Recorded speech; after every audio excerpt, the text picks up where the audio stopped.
Hop, hammaga salom. Sizlar bilan hozir Django'da kod yozishga tayyorlab olish ko'rib chiqamiz. Tak, buning uchun biz nima qilamiz? Bizga bitta bu narsa kerak bo'ladi. Tak. Mana endi Pythonni sketchatib qolish kerak. Men bilan intro, home va shaqsomas narsalar. Pythonni versiyasini sketchat bo'lgan tekshirish kerak. O'shanda mana shu narsa chiqadi. Agarda bu yozuvchi qilmasa Python sketchat qilish kerak bo'lgan bo'ladi. Keyin pip versiyasini tekshirib olish kerak. Pip versiyasi qanday bormidi? Pip mana menda bor. Men asosan bundan foydalanaman.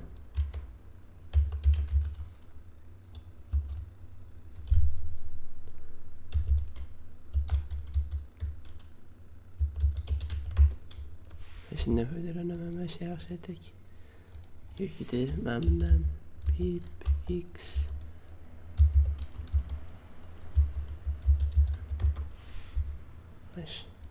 sizlar pipdan foydalanasizlar. Chunki sizlarda Windows bo'ladi. Hop, endi kerakli narsalar borligini tekshirib olamiz. Yo'q bo'lsa sketchat qilamiz. Hop, keyin virtual environment, virtual muhit yaratish, virtual muhit mana bu fayllarni nomini yozasizlar hamtga. Mana shu narsani yozasizlar. Buni bundoq copyright qilib Ctrl Shift V qiladigan bo'lsak tushadi. Mana shu hozir my world degan narsa fayl chiqadi, tipi virtual muhitda bu kerakli narsa. Hop, mana yaratildi. Endi ls qiladigan bo'lsak mana my world degan narsa bor. Mana ichida ham bunaqa narsalar bor. Endi buni aktivatsiya qilish kerak. Aktivatsiya qilish uchun mana bunaqa narsalar bor bo'ladi dedi. Hop, endi buni aktivatsiya qilish uchun mana kirmasdan turib fayllarni ko'rsatasizlar, keyin terasizlar.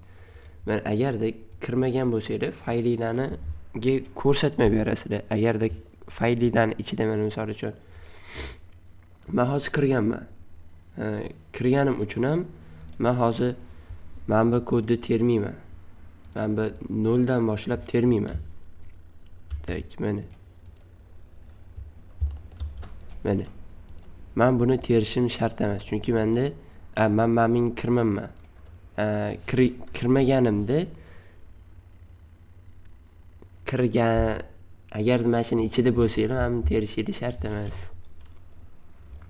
Mana shuni terishim shart emas, anaqa o'chira olaverasizlar. Chunki hozir agar bu papkani ichida bo'lsanglar, yana shunaqa papka qidiradi, topa olmaydi, keyin error beradi. Bu papkani ichida emas bo'lsanglar, tashqarisida bo'lsanglar, mana misol uchun qani mana men bu papkani ichidaman hozir mana. Endi uni terishim kerak emas. Agarda bu papkani ichida bo'lmasam, men bu papkada bo'lsam, bitta bundoq teraman. Mana mashina ichiga kiradi endi. Mana papkani ichiga kiradi, bu mana ichiga kiradi. Keyin skript bu yoq qiladi.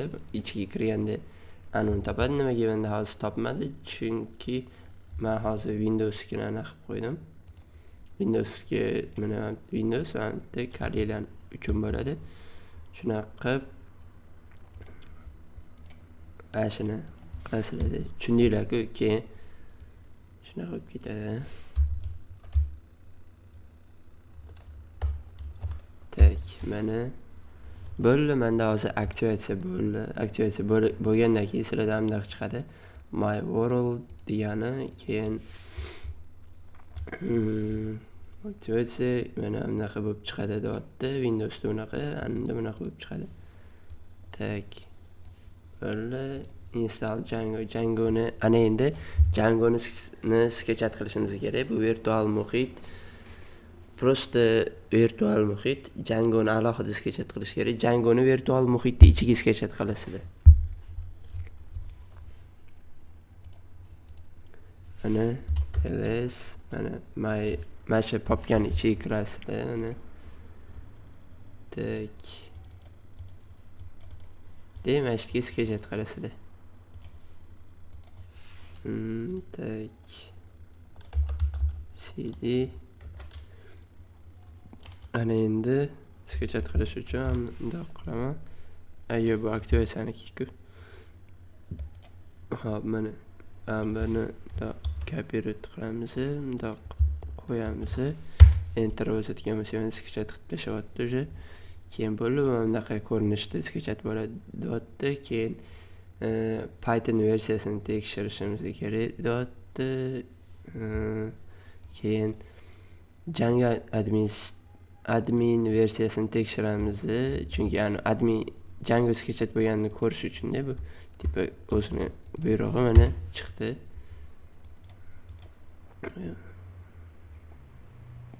Bo'lmam ekan, menda yaxshiroq ekan.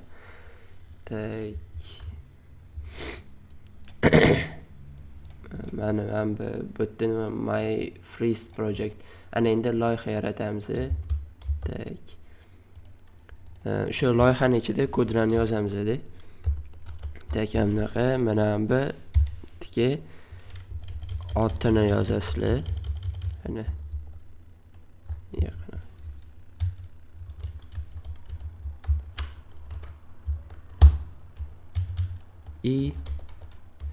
Yaratganish joyiga fayllarning otini yozasizlar, loyihalarning otini yozasizlar. Hangisi farqi yozardim. ls mana bitta manba bor. Mana bu narsa paydo bo'ldi bizda hozir. Mana ichida ikkita bo'ldi bu narsadan. Bittasi mana bu ichida saytimizning nastroykalari bo'ladi. Biz loyiha deymiz endi. Mana bu yerda o'shani ishga tushirish mana shunga qo'llaniladigan amallar mana shu orqali bo'ladi. Buning ichida mana shunaqa narsalar, bu settings, nastroykalar, server nastroykalari, urls, bu URL kiritadigan URLlarimiz, mana bular server bilan ishlaydigan narsa. Mana bu ulashishda kerak bo'ladi papkalarni bir-biriga. Yaratgan narsalarimizni import qilishga kerak bo'ladi. Tak, ana endi mana orqali ishga tushirsak bo'ladi. Mana manba orqali mana buni teramiz, keyin run server teratgan bo'lsak, loyihamiz ishga tushadi. Biz virtual serverimizni virtual muhitda ishlatamiz. Tak, bundoq qilamiz. Ana ishlamadi. Chunki biz ls buni ichida yozish kerak emas-da. Mana biz bu menejer yozgan edik. Manage py. Botni manage py degani yo'q. Biz tashqaridan yozishimiz. Botni saytimizning ichki nastroykalari emas. Shuram. Mana ichiga kirishimiz kerak biz hozir. Bot virtualni boshqa narsalar, umuman boshqa narsalar. Bularga hali bor. Tak. ls mana ashitdan ishlatamiz. Bunday bo'lsa, mana virtualni serverimiz bor. Bu yerda hozir mana bitta har bitta anaqalarni chiqadi mana shunaqa. Tak, mana qaniydi. Mana. Tak. Qaniydi abnolini. Mana har bitta kirgan odamlardan mana shunaqa chiqarib beradi. Shunaqa qilib, ana endi biz sayt yaratsak bo'ladi.